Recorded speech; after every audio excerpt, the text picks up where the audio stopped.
Hai teman-teman, jadi sekarang kita akan mempelajari tentang sumber daya alam. Apa itu sumber daya alam? SDA atau sumber daya alam adalah segala sesuatu yang berasal dari alam dan dapat digunakan untuk memenuhi kebutuhan hidup manusia.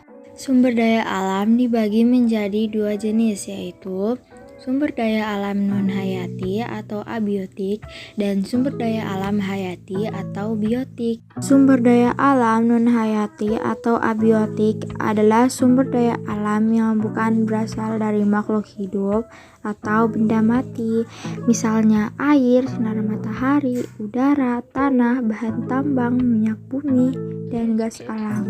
Sementara sumber daya alam hayati atau biotik adalah sumber daya alam yang berasal dari makhluk hidup.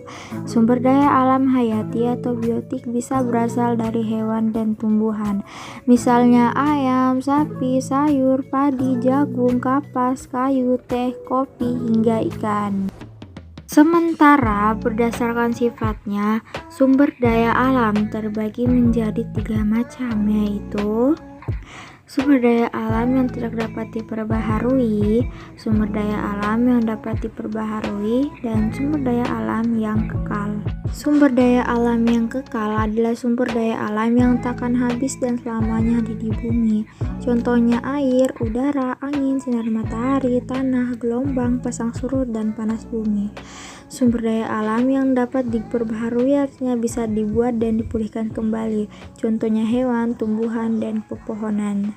Sumber daya alam yang tidak dapat diperbaharui adalah sumber daya alam yang terbentuk dari proses alamiah dan membutuhkan jangka waktu yang lama.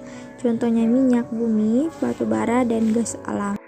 Kita harus menjaga sumber daya alam di bumi dengan cara menghemat energi, menggunakan barang isi ulang, konservasi sumber daya alam, dan membuat sumur resapan dan biopori.